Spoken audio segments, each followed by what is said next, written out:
continue?" a raspy, flat voice asked. "Or would you two like a private moment?" Poppy's cheeks warmed, flooding her face with colour that had been absent since we'd arrived at Wayfair. My gaze shifted to the speaker. The massive mountain of a male with his black and silver streaked hair raised a brow. Fucking Nectus.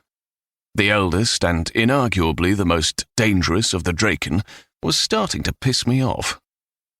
Holding his stare, I checked my desire for my wife, not because of his presence, and not even because we were down here searching for her father, but because of Poppy.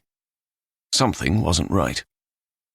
I rejoined her and the ever-alert Delano, who had been sticking close in wolven form. "You ready?"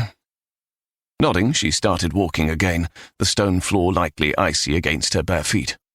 I'd offered to carry her. The look she'd given me ensured I didn't ask again. That hadn't stopped Kieran from making the same offer, though. He'd received a similar look of warning, the kind that made you want to cup your balls. Lucky for us, Poppy likely preferred us with those parts undamaged.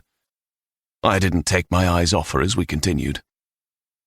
Out in the Bone Temple, before she unleashed unholy hell on the Blood Queen, I'd watched in unfettered horror as pure light exploded her armor, and I'd been unable to do a damn thing.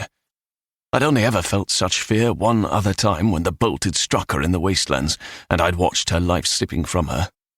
I'd felt that same terror earlier, when I saw the blood running from her mouth. She'd changed, even if only for a few seconds, her flesh becoming a kaleidoscope of light and shadow, with an outline of wings taking shape and arcing behind her.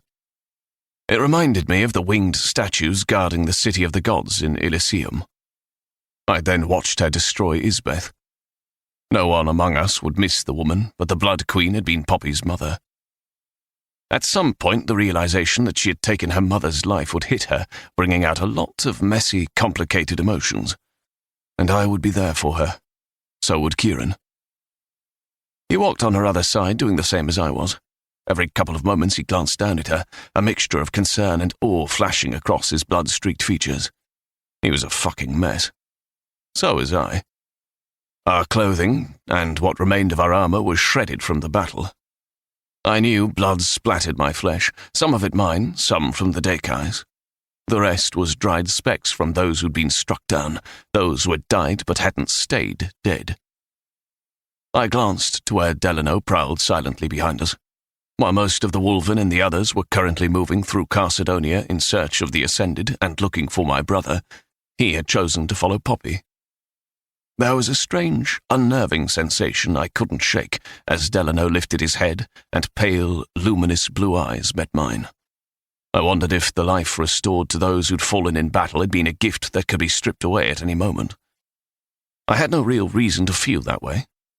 According to Nectus, the act of restoring life to so many was not only known to the primals of life and of death, but also aided by them. Besides, that feeling of unease could be sourced back to a shit-ton of things. We were currently moving about the enemy's nest, and while none of the mortal servants or royal guards who remained at Wayfair had put up a fight when we entered, and there had only been 3 Ascended underground so far, none of us were comfortable here. Wayfair wasn't ours. It never would be.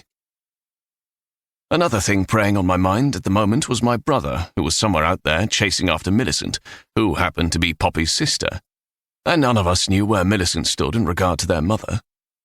Then again, from my personal experience with Millie, I didn't think she knew where she stood on anything half the time. There was also the fact that Poppy's primal grandparents were no longer sleeping, and from what I could figure out, one of them could enter the mortal realm whenever they felt like it. And then there was Callum, that golden fuck of a revenant who still needed to be dealt with. Which brought me to what probably should be the most disconcerting item of all. Yes, we'd defeated the Blood Crown, but the real battle awaited.